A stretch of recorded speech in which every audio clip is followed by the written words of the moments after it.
O ayan, magandang araw po sa ating lahat. Kamusta kayo? Ito na naman po ang inyong lingkod, Munting Tinig ng Ordinaryong Pilipino. Sa ating mga kababayan dyan, Luzon, Visayas, San Mindanao at saan mang panig ng mundo. Ayan, maraming salamat po again sa pagsuporta po ninyo sa ating channel. At again, sa hindi pa po nakapag-subscribe, mag-subscribe na po kayo. Pag-usapan natin ngayon ang mga DDS. Sige, lapit, pasok. Kayo mga DDS, may advice lang po ako sa inyo.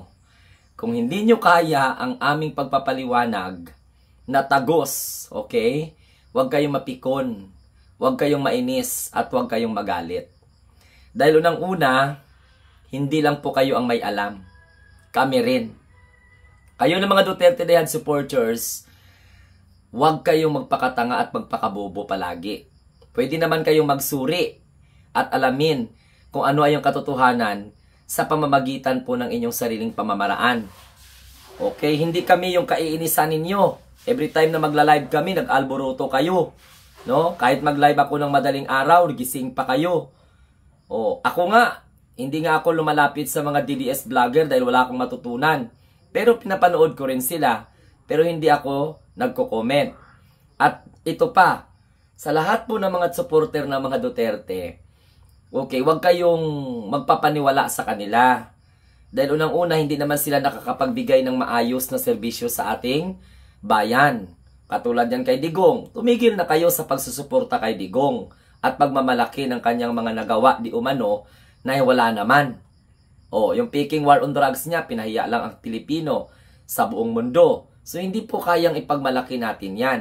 Ito pa, sa mga naniniwala kay Sara Duterte, hayaan ninyong umugong or umurong, tawag nito, uminog ang impeachment trial. Defensive na kayo masyado. Hindi nyo masisindak ang taong bayan sa 3 maletang dokumento ninyo para lang pong po na pawalang bisa itong impeachment complaint. O, ito naman, sa mga DDS na pumapasok sa ating live streaming, magdala naman kayo ng pangmatalinuhang argument. Okay? Huwag nyo namang ibaba yung pagka-Pilipino ninyo sa katangahan at kabubuhan. Dahil kami na mga pro-government social media influencers, sinisikap namin na mapaunawaan kayo. Eh, ang titigas ng mga ulo ninyo eh. Diba? Kaya pinagtatawanan na lang kayo ngayon.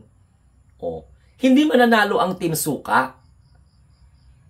Sapagkat, kung hindi nga kayo manira, hindi nga nagre-recall sa tao. Dahil nakatatak sa utak ng mga Pilipino ang kandidato na may platapormang matino. So if you're going to compare the Team Alyansa sa Team Suka, walang malinaw na plataporma ang kandidato ng mga Duterte. At kawawa itong mga kandidato ng mga Duterte dahil kahit ipilit pa nila, isubo pa nila, wala, hindi tinatanggap ng tao. Dahil rinding-rindi na ang mga Pilipino sa mga ganyang klaseng mga walang kwenta at walang paninindigang prinsipyo. Katulad niyan kanina, nagkaroon ng TRICOM.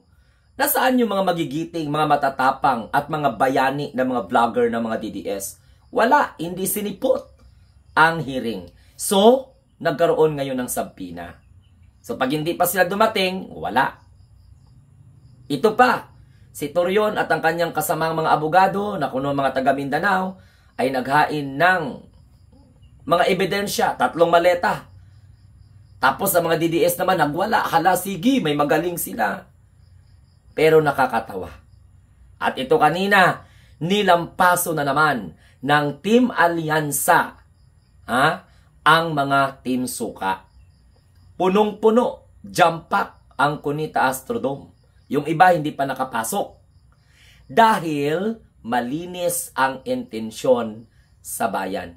Hindi katulad ng mga padapa wala ng laban senatorial slates na hindi naman ako nag-aakusa, pero karamihan sa ating mga Pilipino, tatakbo sila para lamang po maproteksyonan si Rodrigo. Okay?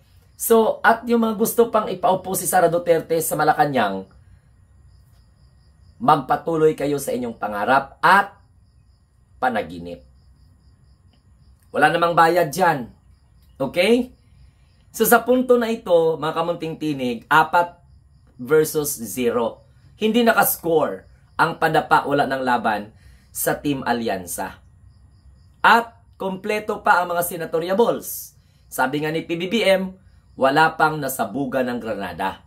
Dahil si Rodrigo Duterte nagbiro na bago daw po makapasok ang kanilang mga senatorial candidates, magpatay mo na sila ng 15 na mga senador. So mga kamunting tinig, ayan, pasensya sa mga DDS dahil palagi kayong nasasaktan. Issue-based lang po ang channel na ito. Hindi ako naninira sa mga Duterte dahil unang-una, tagumpay kayo ng mga supporter ni Digo ngayon sa pagsira ng kanilang political career. Kaya nagsasuffer ngayon ang kanilang human relations sa mga Pilipino dahil sa kagagawan po ng mga matatayog ang ihi at mga mayayabang, mga utak kriminal, mga utak talangka, utak alinganga, utak tunaw, utak bulinaw na mga taga-suporta ng mga Duterte. At reminders ko ito sa inyo, kung hindi sana kayo alinganga, di dapat sumusuporta kayo ngayon sa gobyerno. Paano gusto nyo kalabanin ng gobyerno? Gusto nyo ipahiya ang Pangulo? At tandaan mga DDS, hindi po si PBBM tumatakbo sa pagkasenador, pero bakit ang Pangulo ang inyong dinidiskitahan? At bakit Pangulo ang inyong inaaway? Bakit Pangulo ang inyong iniintriga? Bakit Pangulo ang pilit ninyong sinisira? Hindi naman tumatakbo ang presidente ngayon. Kampanya nyo na lang. Yung mga hindi ninyo mananalo na mga senatoriables. Sino ba naman ang mananalo? Yung mukhang mga engot. Di ba mga DDS? At ito pa mga Duterte Dehad supporters, pasalamat kayo, nagsasakripisyo pa kami para matuto kayo.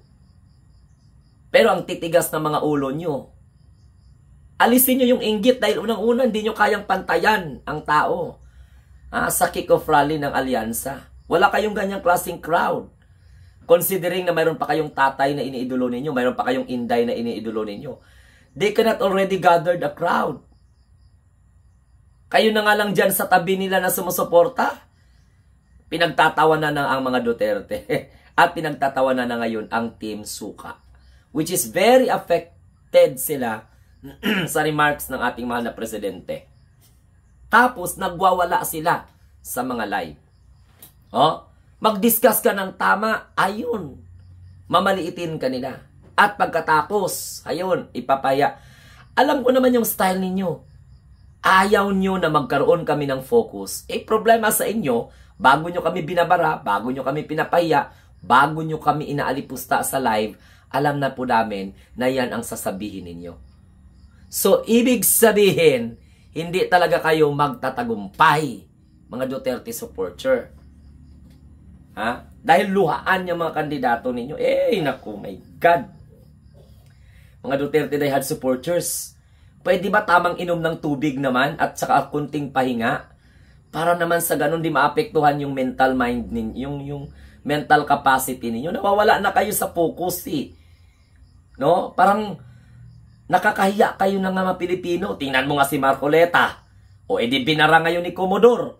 Good job kay Commodore. Tariela. Yan yung mga kailangan natin, mga magigiting, kayang ipaglaban ng West Philippine Sea. Hindi pumapalakpak sa mga Chinese. Okay?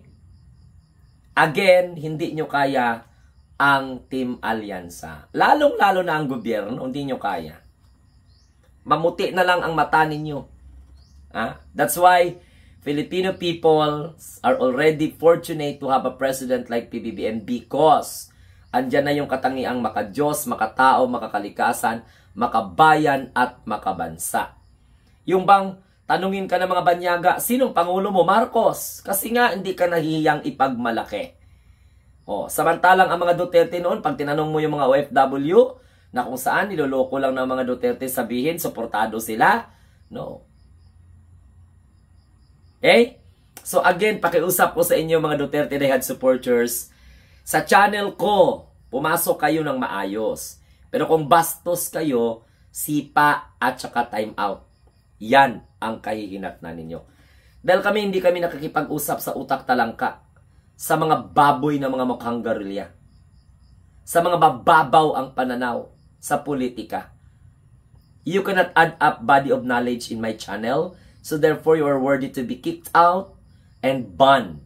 Eh ang problema, dahil nagustuhan nyo yung mga ginagawa namin, nakakabasa kayo ng maayos, kumbaga na aanuhan kayo sa akin, na gusto nyo ako, kahit DDS kayo, balik-balik kayo gawa ng account para lang ng mambash. Ito lang masasabi ko, again, kahapon tagumpay ang alyansa.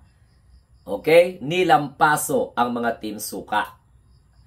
Kasi latak, yung mga latak ba, yung mga pinalayas na ni PBBM sa kampo, ni PBBM dahil sa kanilang kabulastugan, ayun, niyakap ng mga Duterte. Akala nila, magamit nila, wala. Maggamitan lang naman yan, ang mga Duterte at saka sumusuporta sa kanya. Yung mga sumusuporta sa mga Duterte, gamitin.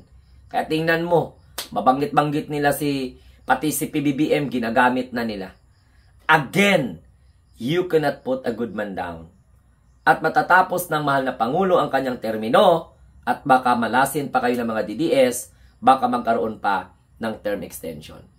So hanggang sa muli, ito lamang po ang inyong munting tinig.